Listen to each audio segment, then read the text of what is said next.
Hey guys, this is Eve. Thanks for tuning in to my YouTube channel. This channel is dedicated to exploring various topics in the metaphysics and looking at them from a very occult standpoint.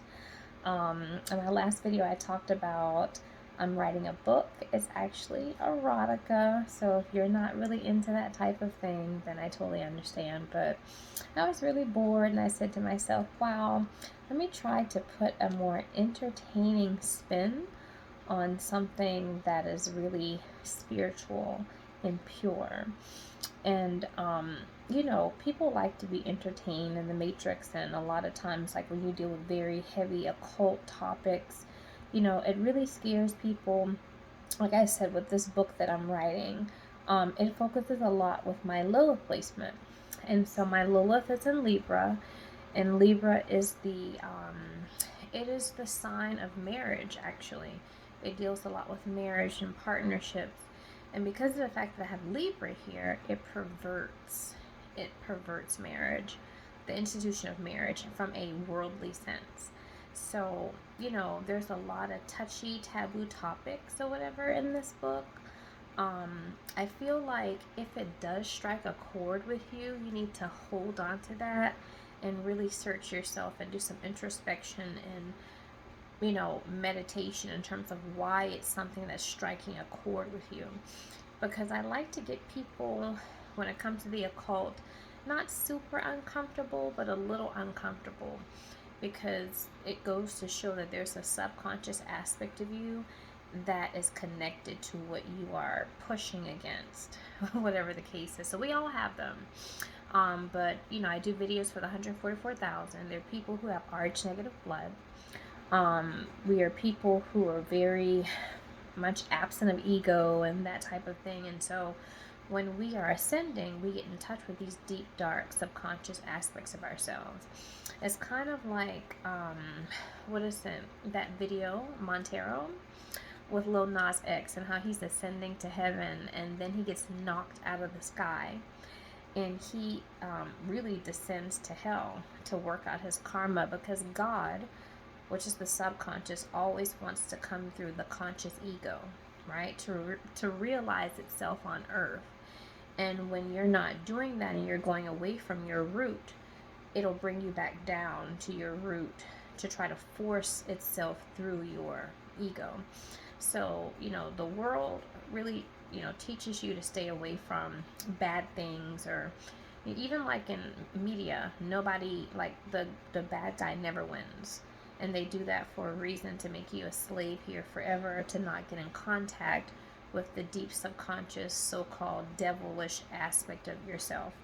So you keep reincarnating until you become a saint, and when you become a saint, then you are crucified. And this kind of points back to the allegorical depiction of Jesus in the Bible. So I want to read for you guys chapter 2.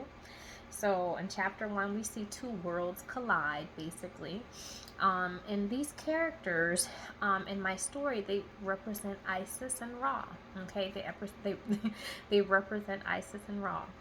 And so I really want to get a little bit more into the book before I really talk about the symbolic aspects of the characters and really get you to get a chance to get to know them. I leave a lot of ambiguity between the characters because of the fact that I feel like I don't like to read a lot of literature because I don't like other people's interpretations. And so I just want you to have your own interpretation of what these characters, or who these characters are in your mind, right? And also,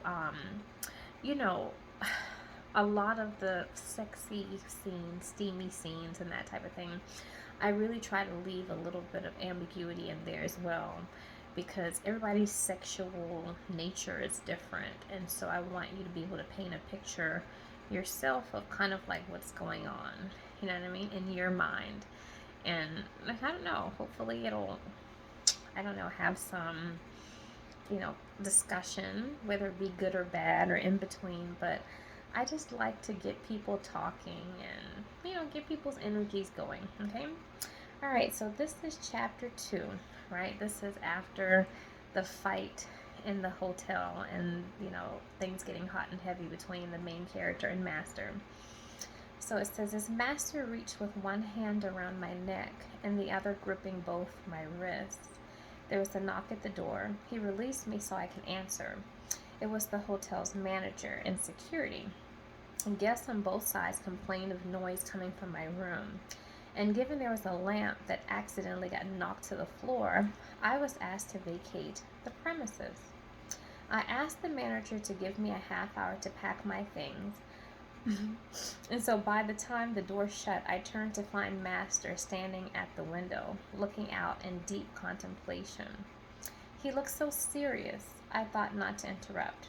I began quickly packing up. Then he spoke quietly, "Leave everything." I obeyed, and we left. I felt a loud quietness between us, and I was too frightened to speak. He took my hand as we got off the elevator. We stepped outside, and he flagged a taxi out front. "To the Bellagio," he casually told the driver. I thought he was staying at the Encore, so I tried to figure out why he was not going there. As we pulled up in front of the hotel, he got out and extended his hand, saying, "Come with me." I obeyed, still looking a little disheveled. I was not as comfortable entering an extravagant hotel. We walked up to the counter, and he asked the receptionist for a room comparable to where he and his family were staying. She told him the villa was available. She gave him 2 keys, and he gave me one. I'm still silent at this point and in utter shock. How did I get from Luxor to here? We entered the room, and he went outside to the veranda to take a call on his cell. I looked around in amazement. The villa was breathtaking. I entered the bedroom, which smelled of fresh lilac and tulips, set near the vanity. Without me noticing, he walked in behind me and shut the door as if to signify discreetness. Although he and I were the only 2 there. So he threw some money on the bed and told me to go shopping for some decent clothes, as if to suggest mine were not up to his standard, despite the circumstances. So he told me he had to leave, but he'd be back later. He left abruptly. I called my sister. This man swept me off my feet, so I had to talk to someone to get grounded. As we duo, I show her the place. It was like straight out of the movie Pretty Woman, but better. I was the star. I was Master's star. It was about 6 or 7, so I assumed he went back for dinner with his family. I was hopeful he would return soon. There's always an excuse to be out late in Vegas, but by midnight, Master was nowhere to be found. I had become restless. Yeah, I was here to conduct some business, but I wanted to play a little as well. So there was a lounge at Cosmo that was open till 3 a.m., and I was craving a verbena at their famous chandelier bar. So I went. I kept thinking, here I am all alone while he's out with his beloved. I felt I had to be sensible about things, so I decided to go shake my ass and mingle. The crowd is a little younger at Cosmo. I'm a little older, but I don't look a day over 29. No one would ever know the difference. My personality is very childlike, like a dandy, so I roll with it.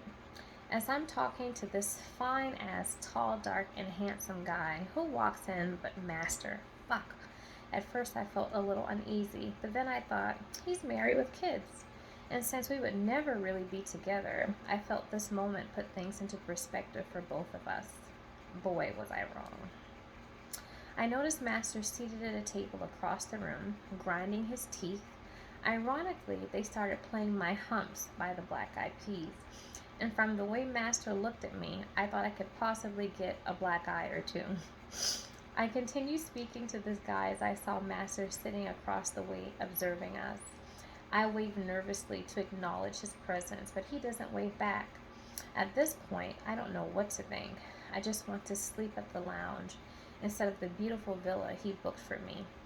And how did he find me anyway? As the part of the song reaches the lyrics, so don't pull on my hand, boy. You ain't my man, boy. I'm just trying to dance, boy, and move my hump. Master sneaks up behind me and pulls my hand. Dismissing my newfound friend, he looks at me intently with his penetrating eyes firmly saying, "Let's go." I am in shock, almost in tears. This ain't my man, but he is my man. He grabs my hand, not like a lover, but as a parent would scold a child. I get a little scared, hoping someone along our path would see the look on my face, secretly asking for help, but no one helps. He doesn't talk to me at all on the way up to the room. He opens the door and extends his hand out as a gesture for me to enter. So, this basically, is just kind of leading us into the book, and pretty much trying to set the stage of what's to come. There's a lot of like twists and turns and things like that. I've already put comments with chapter 3 and chapter 4 and chapter 5, so that was chapter 2. And so I'll come back on to read chapter, chapter 3, right? I'm not sure. Maybe I'll do it tonight. Maybe I'll do it tomorrow. I don't know. I've had a long, long day, but I really wanted to get this in because I know you guys wanted me to, to read, read this chapter and, and get some more chapters out. And like I said, guys, I've been dealing with so much stuff, like a lot of stuff, a lot of stuff. Like I've had 2 people pass away, that's close to the family recently. I've had theft, I've had all type of stuff. And I feel like sometimes like doing my videos and stuff like that is a good way for me to, kind of escape and to really kind of, I don't know, get myself together so I can really deal with a lot of mundane problems and issues that I have. But it's just very difficult. It's very difficult for me, right now, and I try to put on a happy face about it, but it is different. But my writing, I feel, is a really good creative outlet. And also too, I think with doing these videos and doing my writing and doing lots of my channelings and things like that, I think that it does a lot to help people, and so that's what I really want to do. And I've dedicated my whole life to doing that. So guys, I will see you in chapter 3.